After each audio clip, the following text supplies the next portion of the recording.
Hello,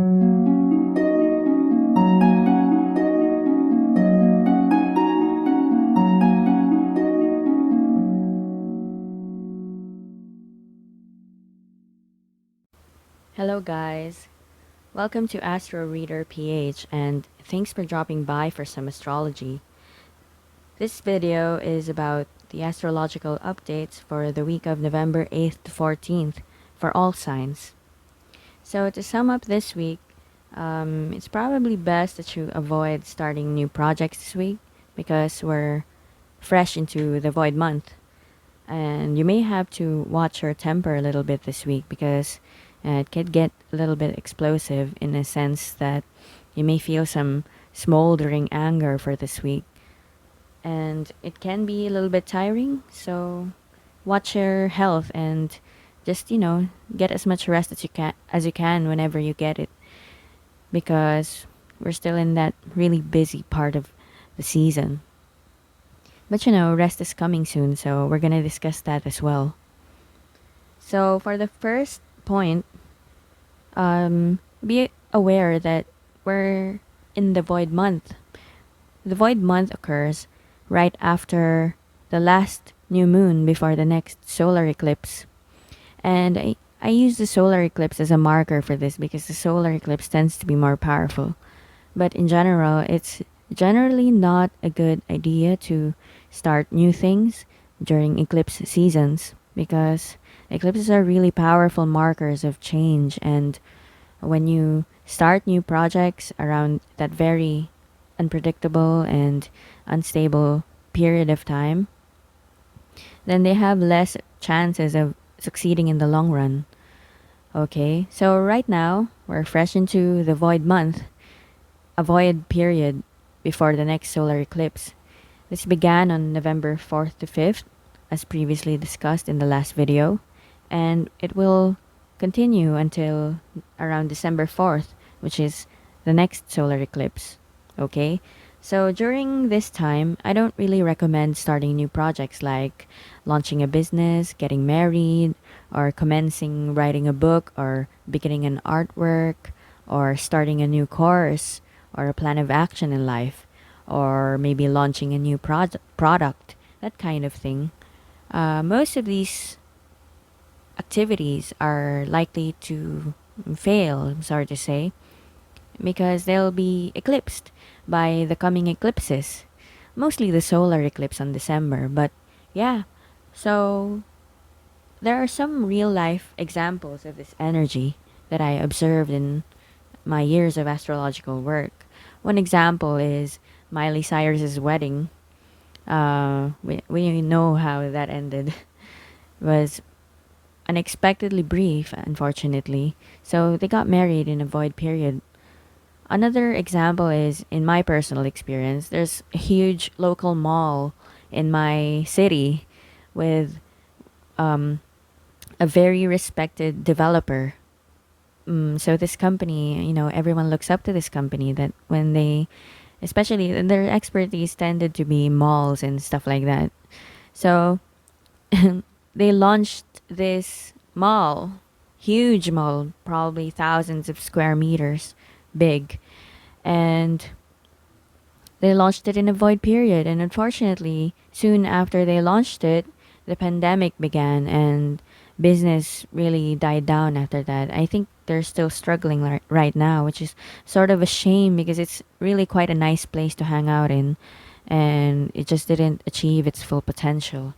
So that's another example of how this void period can sort of affect your projects and stuff like that. And personally, I also started working on a book during a void period one time some years ago. But unfortunately, that book didn't materialize as well for other unrelated reasons. So, yeah, as you can see, this void period is pretty powerful. Personally, I haven't found a significant event that began on a void period that achieved long term success. But if you do, kindly let me know. I'd like to know things like that, to help further my studies. Because, I learn new things every day. I make readings on Reddit, by the way. So, yeah, the void period is this energy is best for the wrapping up of things or concluding things. In fact, next week we have a great energy for concluding things with the lunar eclipse in Taurus. But since that's gonna happen next week, that I'm gonna cover that for the next video, okay? For next week. So uh, watch out for that. So another update for the week is there will be some sort of a T-square relay or sorts. At least that's how I'm calling it. If you watched my last video, we had this T-square with Saturn, Uranus, and the Sun last week. But this week, Mercury and Mars will be replacing Sun in that configuration. So it's like uh, the apex, the T square, I mean, is sort of in a relay race or so. And Saturn is still the apex. So it's like Saturn is still king this week. Okay? So, as discussed last week, a T square with Saturn as apex is causing us a huge pressure in the areas of responsibility, challenges, duties, restrictions, authorities, and the like, other Saturn related areas of life.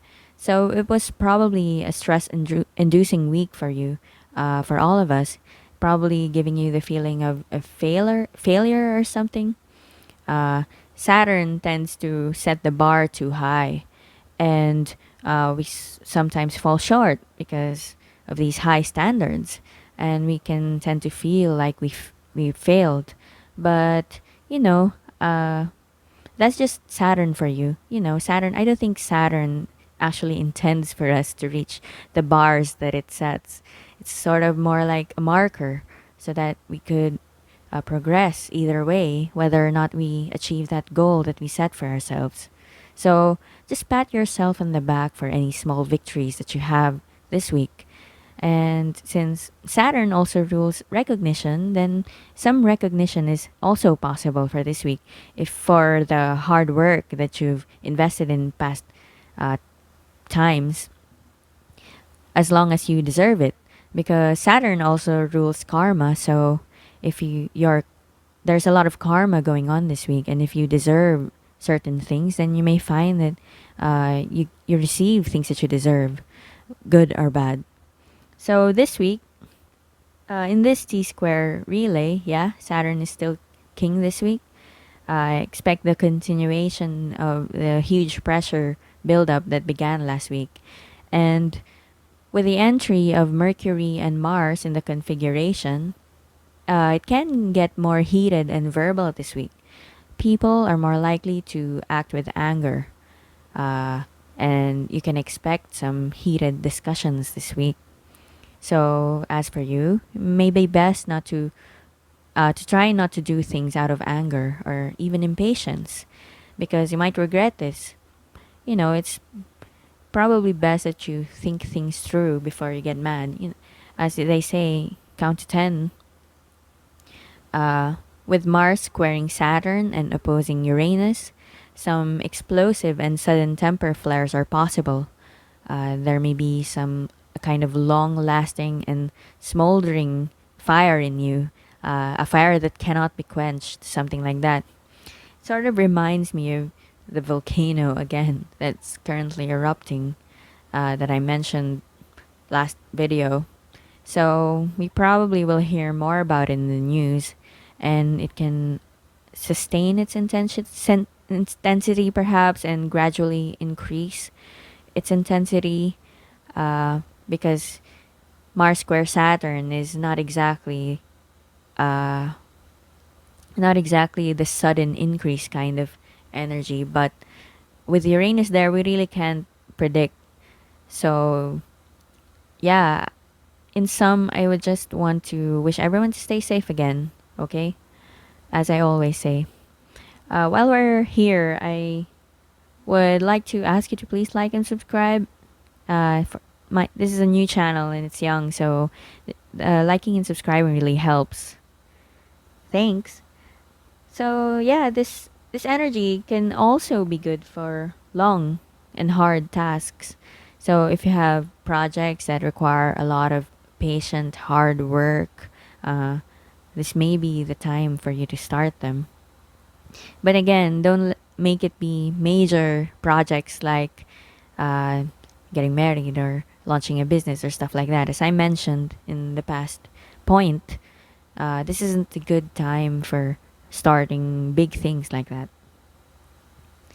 On November 10th to 11th, we have some sort of special day because the moon will be joining Saturn as the apex of that T square for a short while, since the moon only transits a sign for 2 to 3 days. So on November 10th to 11th, the moon in Aquarius will conjoin with Saturn. So if Saturn was king of the week, moon will be queen for a short while. So this will add some emotions and probably concerns regarding the home, family, and personal life. So things can become a little more personal at that time, and it can also act as some sort of trigger to Saturn that will set particular events in motion relating to the pressure that Saturn is causing us. Yeah, so finally, Neptune is still stationary, the retrograde right now. It went stationary retrograde last weekend, I think, and now it's still continuing in this condition. So when a planet is stationary retrograde, coming from retrograde, then it sort of nears zero speed of some sort, and it weakens gradually. I mean, weakens greatly. So we're sort of in the weakest uh, point of this Neptune for the year. So, as Neptune rules rest, leisure, spirituality, movies, art, fiction, music, and other things that nourish the soul, like vacations and maybe substances like drink alcohol. And we may feel like we lack these things right now. So just have a little more patience, and eventually we can breathe a sigh of relief and get back to things that will nourish our soul. Being less busy and having less pressure to work will come in a few weeks. I think it will be on the first week of December, but I'll look into it more and we'll discuss it again in the future video. So for now, just hang on and get rest whenever you can, even though it's hard to get some right now. So, yeah, that's the update for this week. And I just want to say thanks for watching and please like and subscribe. Thanks and goodbye.